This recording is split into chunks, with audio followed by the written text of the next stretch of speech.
The gig economy has hit the energy industry. RigUp is a company looking to remedy the labor shortage in oil, and it has a few big backers, including the San Francisco-based Founders Fund and Quantum Energy Partners. And joining us now, Xuan Yong. He is CEO and founder of RigUp, the startup looking to disrupt the oil industry with technology. Explain how this works, and how much money could I make working a rig? Is it worth a look for me, do you think? Yeah, but it'd be tough, right? So I don't know if I'd be good at that. I don't. You have to be. I do. You would not. Yeah, it's highly skilled, blue collar. Big money though for blue collar. Big money for blue collar, correct. Yeah. So rates could be anywhere from $400 a day to $1,800, $2,000 a day, depending on skill, tenure in the industry, and certainly, prior to our business being started 4.5 years ago, it was primarily an analog network, right? Like brick and mortars, phone calls, who you know gets you on location to do the work. But as our country has experienced this energy renaissance, despite sort of relatively low commodity prices, producers continue to compete on a cost advantage basis, therefore needing more and more workers to fill It's the like gap. it's digital now, almost like a LinkedIn for oil workers or something? Or yeah. How many different, are there 10 different skill sets? How many would? Hundreds of different service lines. Hundreds of different service lines, from pad site construction, just constructing the pad, clearing the location, all the way to obviously drilling the well, fracking the well, producing the well. So how does it work? If I'm a worker, yep. I do what? I go on the app, I put in my skills. Yes, and there's. How do you make sure that they have the skills they say? Certainly, there's certifications and testing that our business does, right? And we've partnered with trade schools to sort of take the education that the workers are learning, and then bringing that testing online to sort of vet and assure that these folks have done it before. But then there's also social verification, right?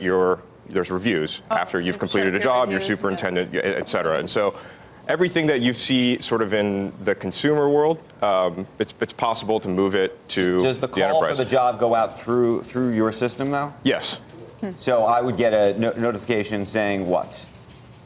Looking for a specific skill set for this type of job in the next 48 hours to do X, Y, and Z job. And is it usually a job for 24 hours or 72 hours or 2 weeks, or how's it? I mean, projects can last anywhere between just a few days, right? As we see drilling efficiencies continue to increase or improve. So days to drill continue to drop as, technology, not just ours, but a myriad of different technologies are making the energy industry more efficient. So could be just the 10 days to drill a well, could be up to 90 days to, build out a facility like a construction job. What prevents an employer from finding me, deciding they like me, and then circumventing you? Yeah, so there's several things. First is general liability insurance, right? So it's uneconomic for a contractor to want to work directly for any one of these operators, primarily because it's arduous work to get on location to do a job. You need to carry $25 million, sometimes $50 million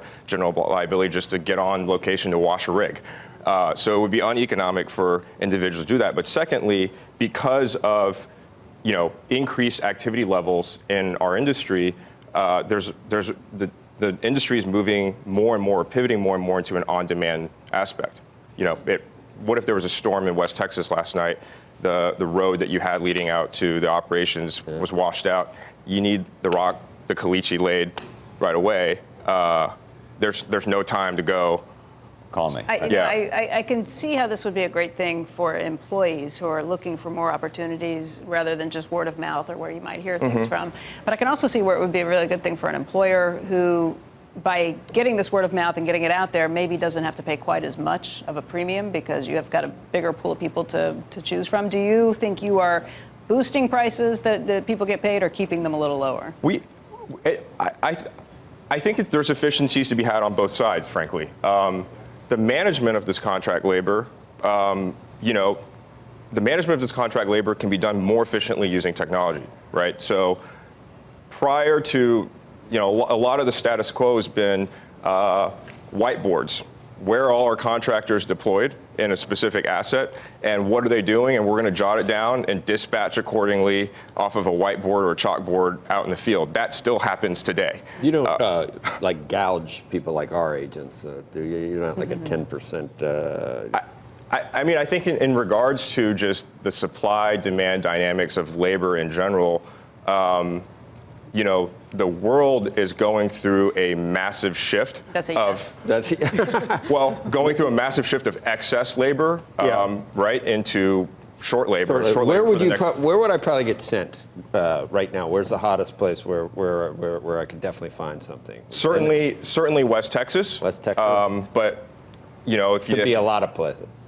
Say that. Could be a lot of different places. Right? A lot of different places. Depending on the job. If you wear those shoes out to one of the rigs, they're going to laugh at you. Cannot. I mean, I just know for sure. I wouldn't wear this coat. I wouldn't recommend you wear a tie either. I don't mind the coat. It's the shoes where if you wear the roughnecks are going to go, wow, those are rough. Now, in terms of what if Andrew's chronically late for most jobs? Would they know? Would they see that on his resume if he were if he gets there right before the drilling is supposed to start or something? You get several 1-stars on that. You get 1 star. This is like your Uber rating. Which is a 1-star too, I think what we call in our industry, they'd run you off location, but you get a few 1-stars.